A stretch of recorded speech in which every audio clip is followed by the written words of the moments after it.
Oke, Assalamualaikum warahmatullahi wabarakatuh.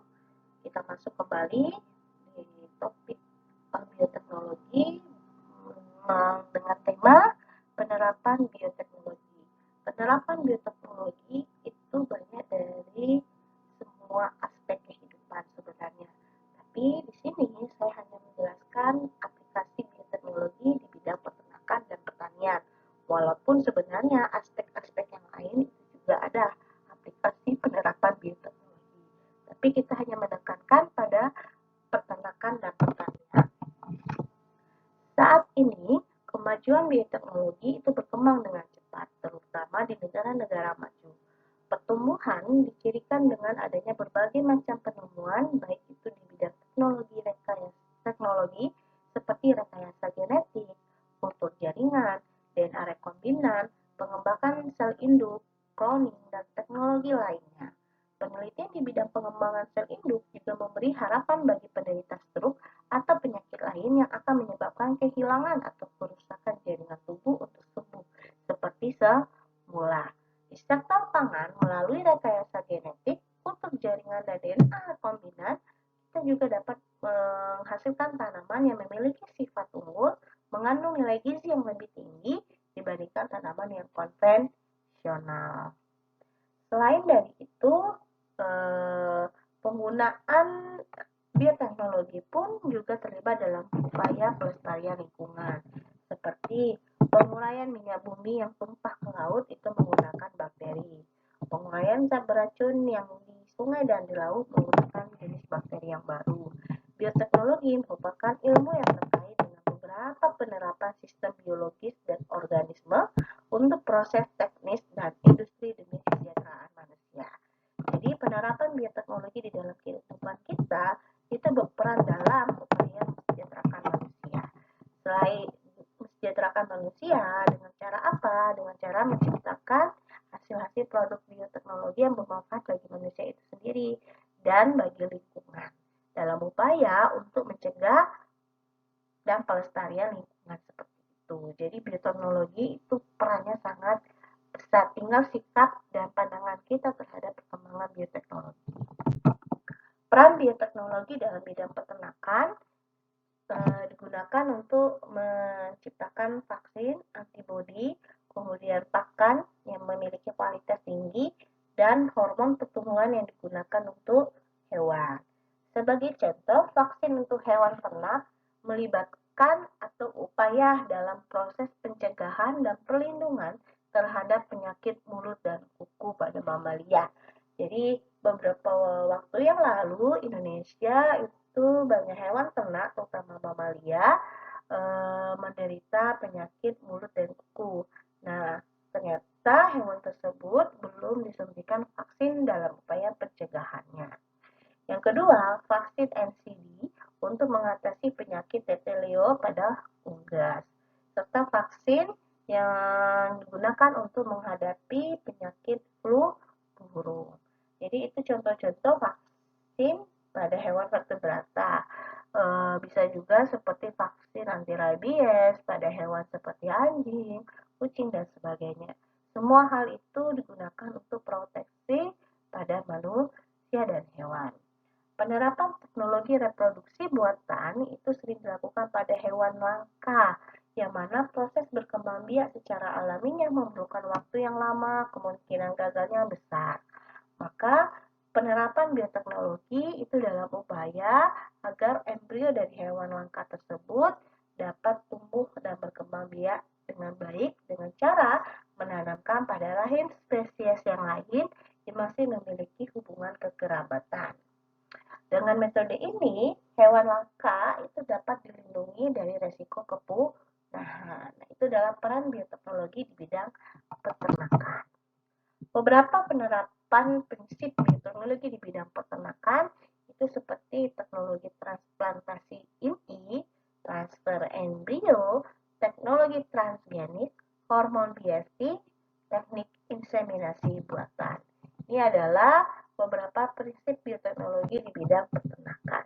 Oke, teknologi transplantasi inti. Nah, ini beberapa pertemuan yang lalu, itu contohnya adalah cloning. Jadi Jadi cloning itu adalah aplikasi penerapan bioteknologi di bidang peternakan, yaitu dengan cara menggandakan hewan yang memiliki sifat yang sama dengan induknya sebagai resep atau donor dari sel somatik. Dengan cara memasukkan inti ke dalam ovum, yang mana ovumnya tadi inti selnya sudah dibuang atau dihilangkan. Yang kedua adalah teknik inseminasi buatan. Inseminasi buatan atau kawin suntik itu dengan cara memasukkan sperma ke dalam tubuh sang betina untuk mempercepat proses fertilisasi. Kemudian yang ketiga, transfer embrio. Apabila kawin suntik atau inseminasi itu fokusnya pada sperma jantan. Jadi sperma itu dimasukkan ke dalam tubuh hewan betina. Nah, transfer embrio tidak hanya berpotensi pada jantan saja yang dioptimalkan, tapi hewan betina pun harus yang berkualitas unggul agar dapat dimanfaatkan secara optimal. Jadi transfer embrio ini betina unggul tidak perlu hamil, tetapi hanya menghasilkan embrio dan selanjutnya bisa ditransfer atau dititipkan pada induk titipan dengan kualitas yang tidak perlu bagus tapi memiliki kemampuan untuk bunting. Itu dia yang transfer embrio. Jadi sperma jantan dan sel telur membentuk embrio, jadi embrionya diambil, kemudian kan sel itu membelah menjadi beberapa blastosis dan sebagainya. Kemudian embrio-embrio tersebut ditanamkanlah kepada hewan betina yang lain yang bersifat sebagai resipien embrio. Nah, kemudian menghasilkan embrio yang memiliki sifat yang sama dengan induknya, bukan yang resipien hewan tadi. Itu namanya transfer embrio. Teknologi transgenik adalah hewan yang telah mengalami rekayasa genetik sehingga dihasilkan hewan dengan memiliki sifat yang diharapkan. Teknologi transgenik pada hewan dilakukan dengan cara penyuntingan atau pemotongan fragmen DNA secara mikro ke dalam sel telur yang telah mengalami pembuahan. Teknologi transgenik ini misalnya menghasilkan hewan yang tahan terhadap hama dan sebagainya, hewan terhadap bakteri atau kuman, virus dan sebagainya. Hormon BST atau bovine somatotropin ini adalah hormon yang digunakan untuk membantu pertumbuhan dan meningkatkan produksi susu. BST ini akan mampu mengontrol laktasi atau proses pengeluaran susu pada sapi sehingga jumlah sel kelenjar susu atau kelenjar mamainya itu menjadi meningkat. Manfaat bioteknologi di bidang peternakan. Jadi, pemanfaatan bioteknologi pada bidang peternakan sudah semakin besar dengan adanya pengetahuan-pengetahuan berkaitan dengan cabang ilmu biologi yang lain seperti zoologi, embriologi, dan sebagainya, maka masyarakat dapat menikmati hasil dari bioteknologi dalam bidang penerapan. Hasilnya berupa adalah hewan-hewan ternak yang memiliki varietas unggul seperti ayam penghasil telur yang banyak, sapi penghasil susu yang banyak, dan sebagainya. Melalui teknik inseminasi buatan pun akan menghasilkan keturunan sapi dan domba yang tanpa mengenal musim kawin serta tidak melibatkan sapi atau domba jantan, sehingga sifatnya pun lebih unggul. Nah, selanjutnya peran bioteknologi di bidang pertanian. Dalam sektor pertanian, bioteknologi tradisional digunakan untuk menghasilkan pupuk, seperti pupuk kompos, pupuk kandang, dan biogas, yang melibatkan proses fermentasi dengan bantuan mikroorganisme. Nah, fermentasi ini untuk meningkatkan nilai jual pertanian, seperti dalam pengolahan keju, kimchi, tape, tumbuhan beralkohol, dan sebagainya. Dengan adanya pendekatan modern di bidang bioteknologi pertanian, terutama dalam rekayasa genetik, maka dapat menghasilkan tumbuhan yang memiliki produktivitas dan sifat-sifat tanaman pada tingkat genetik secara keseluruhan. Gunanya untuk apa? Untuk mencegah atau menjaga ketahanan pangan. Dalam era pertanian modern, kecepatan dan peningkatan produksi itu adalah dua faktor kunci dalam sektor pertanian.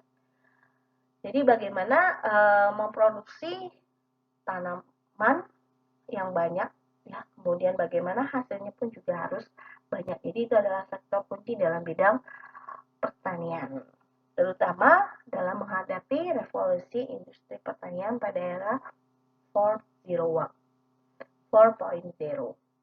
Pemanfaatan bioteknologi dalam pertanian itu akan memberikan kontribusi signifikan terhadap percepatan produksi benih, sifat-sifat tanaman bisa diperbaiki, dan adanya varietas-varietas baru. Nah, ini biasanya menggunakan teknik rekayasa genetika dan kultur jaring. Rekayasa genetik merupakan upaya merekayasa memanipulasi gen pada suatu organisme yang tujuannya untuk mendapatkan varietas atau maksud tersendiri, tujuan tersendiri. Dan dengan cara menghilangkan atau menambahkan gen sehingga menghasilkan sifat yang kita inginkan tadi. Nah, contoh di sini adalah GMO adalah organisme yang termodifikasi genetik. Nah, beberapa contoh implementasi bidang pertanian yang berupa tanaman GMO umumnya melibatkan satu jagung manis, pepaya California, golden rice, kemudian kapas yang resisten terhadap toksin, dan kedelai impor. Ini adalah contoh-contoh implementasi pada tanaman GMO. Selain rekayasa genetik, kultur jaringan juga memiliki peran penting dalam bidang bioteknologi pertanian. Teknologi ini digunakan untuk membanyak tanaman hasil rekayasa genetik dan menyediakan benih unggul yang dapat dihasilkan sepanjang waktu tanpa perlu memikirkan cuaca atau musim. Itu adalah teknik kultur jaringan. Jadi menghasilkan individu atau tumbuhan dalam jumlah yang banyak dengan waktu yang singkat. Bioteknologi juga dapat diterapkan untuk menciptakan pertanian berkelanjutan dengan cara mengurangi pemanfaatan bahan kimia. Aplikasi ini bisa masuk dalam proses pembuatan kompos, biopestisida, dan sebagainya. Jadi penelitian pun dalam berbagai aspek pertanian terus digalakkan dalam upaya meningkatkan produksi dan menjadikan solusi bagi tantangan pertanian yang selanjutnya. Demikianlah pertemuan hari ini. Assalamualaikum warahmatullahi wabarakatuh.